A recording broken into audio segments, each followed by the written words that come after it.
So Halo 4's loadout system frequently and sort of appropriately gets compared to other FPS games, including Call of Duty and others, and definitely in terms of how much effect the progression system has on your player. That's a reasonable sort of comparison. I think the real difference is that Halo is built on a notion of really balanced gameplay. I think, and I love Black Ops, for example. In Black Ops, I'm always trying to get to a weapon. That's always that my eyes are on that prize, and it will be a very, very powerful weapon. Halo is really more about survivable encounters rather than getting the drop on someone or winning through having a bigger gun. And also using the things you find on the battlefield. So while you are able to unlock weapons and abilities that do modify your baseline traits, they're not as bluntly not as powerful and not as game-changing. They're about subtlety and they're about style ultimately. So in Halo 4 we introduced a system of loadouts that the high-level philosophies. They allow you to customize your loadout and your Spartan to play the way that you like to play. Now it's tied to your career progression system, so it's not like you can build a custom loadout featuring every single aspect and weapon right off the bat. And another really important aspect is it's not like you can make a loadout that's nothing but rocket launchers and plasma grenades. It's not about power weapons.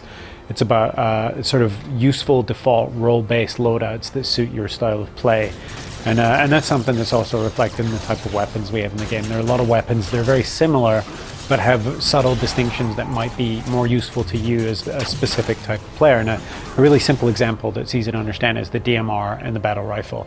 So DMR is designated marksman rifle, and it's a very precision weapon, hit scan. You shoot the reticle, that's exactly where you hit instantly. The battle rifle has a little lift as it fires a 3-shot burst. So it's still pretty accurate and very, very predictable, but it has this little spread caused by the sort of rise of the weapon.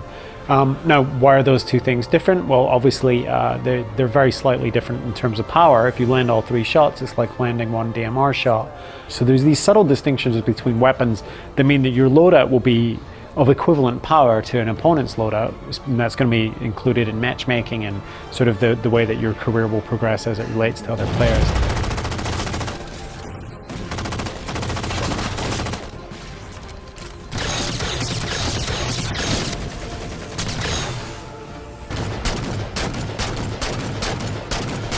We get asked a lot, what is the fictional connection between war games, which was previously just sort of existed in this alternate Halo universe, and Spartan Ops? And the main connection, apart from the story, which does actually connect the two things, is the fact that your career progression is tied between the two modes. So everything that you do in war games has a direct effect on your career in Spartan Ops and vice versa. So if you earn and unlock loadouts and new abilities and even specializations in war games, for example, you can take those into Spartan Ops. And so why is that important? Everyone understands why it's important in PvP.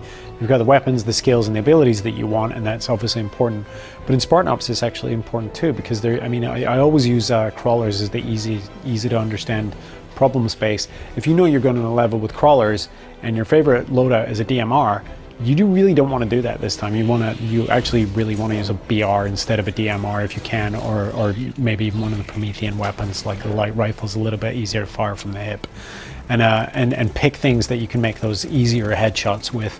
And of course you can swap loadouts between levels, so it's not like you have to stick with one loadout for your entire career. You have a bunch of them, you have 5 of them right in front of you at any time that you can eventually name and customize and change whenever you like, and as you unlock things. And so the way that the loadouts function means that you're likely, if you're a typical player, to have mostly sort of PvP loadouts, I think, but you'll probably have a couple of go-to Spartan Ops loadouts, and you can name them that as well. You could call it like SPOPS 1 or SPOPS 2, and just sort of understand in your head what that means in terms of how you're going to take on encounters with AI, bad guys. So when we launch the game, we're going to have a quite sort of condensed and distilled set of matchmaking playlists. Now, there's going to be a lot of playlists. Infinity Slayer is a simple example where you're going to be able to use your loadouts universally. You'll pick your loadout, whatever you're able to unlock and use, you're going to be able to go in there. There's going to be skill-based matchmaking as well, so you're unlikely, at least at initial blush, to go into a matchmaking playlist where you're outgunned, because it just simply doesn't really work like that. But I think that one of the really interesting things that that we like to explain is there's also going to be classic playlists where those loadouts are restricted and an easy one to understand. If you're playing Team Snipers, well, guess what? Your loadouts are going to be limited to sniper weapons, and you're not going to be able to choose your own loadouts. And we're still going to have those carefully crafted classic Halo experiences.